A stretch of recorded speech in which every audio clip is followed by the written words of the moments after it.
Halo Moms, apa kabar? Semoga Moms dan si kecil sehat-sehat saja hingga persalinan tiba ya. Hari ini ada dongeng yang bisa Moms dengarkan untuk si kecil loh. Sebelum mulai, jangan lupa untuk like, save, dan share video ini ya Moms. Ikuti juga cara tepat memperdengarkan dongeng untuk si kecil. Pertama, Moms bisa mendekatkan ponsel dan meningkatkan volume, atau menggunakan headphone yang ditempelkan ke perut. Kedua, Moms bisa membacakan sendiri dongeng ini, ikuti teks yang ditampilkan di video ya. Nah, kalau sudah siap, yuk kita dengarkan dongeng Indonesia Timun Mas.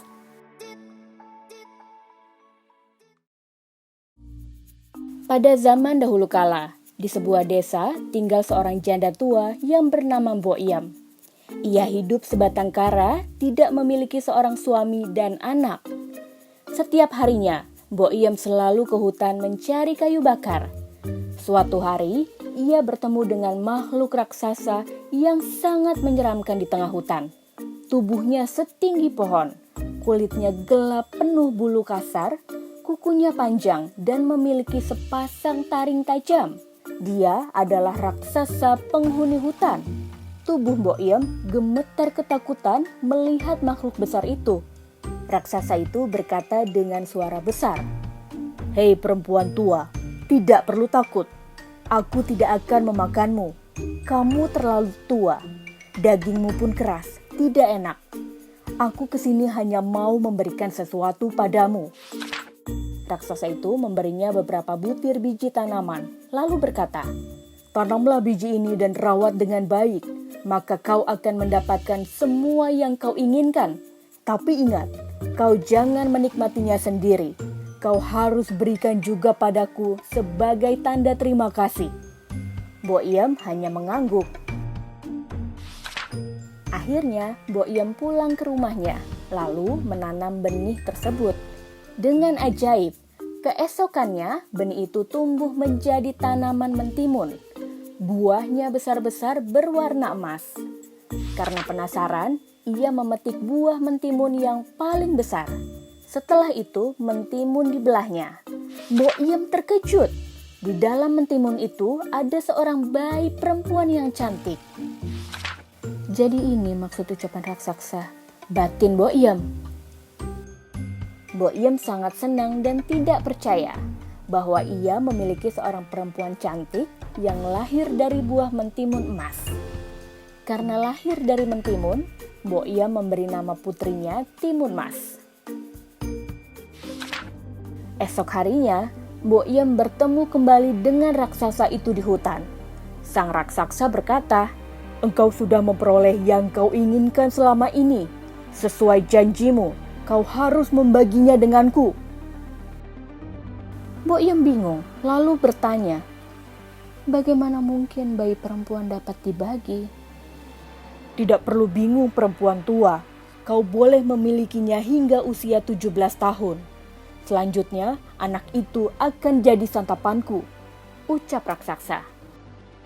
"Baiklah raksasa, aku akan merawatnya dan akan kuanggap anakku sendiri hingga usia 17 tahun, ucap Mbok Iem. Bertahun-tahun berlalu, Timun Mas tumbuh menjadi gadis yang cantik jelita serta baik hati. Kulitnya kuning langsat, tubuhnya tinggi, serta memiliki rambut hitam berkilau. Timun Mas juga rajin membantu ibunya, selalu menemani mencari kayu bakar di hutan. Mbok Iem takut kehilangan putri kesayangannya. Ia tidak ingin Timun Mas menjadi santapan si raksasa. Timun Mas kini berusia 17 tahun dan sudah waktunya untuk raksasa mengambilnya. Mbok Iem pun menyuruh Timun Mas untuk bersembunyi di kamar. Tiba-tiba, terdengar dentuman keras dari langkah kaki si raksasa, membuat Mbok Iem gemetar ketakutan. "Hei perempuan tua, mana anak perempuanmu yang kau janjikan untukku?" teriak raksasa. "Ia sedang mandi di kali Tuan Raksasa. Tubuhnya bau, pasti kau tidak suka memakannya," jelas Mbok Iem. "Baiklah, aku akan datang seminggu lagi dan pastikan ia sudah siap untuk kubawa ke hutan," ucap raksasa. "Tentu Tuan, aku tidak akan mengecewakanmu," kata Mbok Iem. Setelah raksasa itu pergi, Mbok Iem dan Timun Mas merasa lega. Mereka memiliki waktu seminggu untuk bersama. Waktu seminggu pun cepat berlalu. Raksasa itu datang lagi. Karena tidak ingin berpisah, Timun Mas kembali bersembunyi di dalam tempayan air yang kosong di dapur. "Hei perempuan tua, aku menagih janjimu. Cepat serahkan anakmu itu," teriak si raksasa. "Maaf Tuan Raksasa, Timun Mas sedang menjual kayu di kampung. Jika kau datang lebih pagi, pasti bisa bertemu dengannya," jelas Mbok Iem.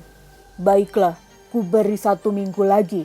Kalau kau tidak serahkan anakmu, akan aku hancurkan rumahmu," teriak raksasa dengan marah.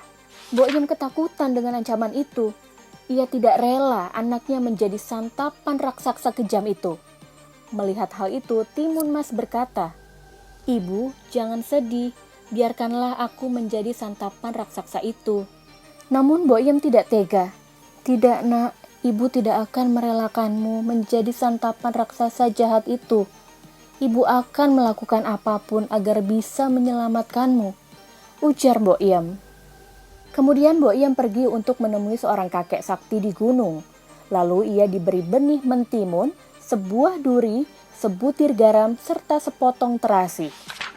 Seminggu kemudian, raksasa itu datang dengan emosi. Kaki besarnya dihentak-hentakan ke tanah sehingga bergetar. "Cepat, serahkan anakmu itu, atau akan kuhancurkan rumah beserta dirimu juga. Aku sudah lapar," teriak raksasa itu. "Maaf Tuan Raksasa, anakku sudah pergi ke hutan. Kembalilah ke tempat tinggalmu di hutan. Timun Mas sudah ada di sana," ucap Mbok Iem berbohong. Di saat itu, Timun Mas keluar rumah lewat pintu belakang. Ia membawa semua benda yang diberikan kakek sakti itu. Raksasa melihat Timun Mas ketika akan kembali ke hutan, lalu mengejarnya.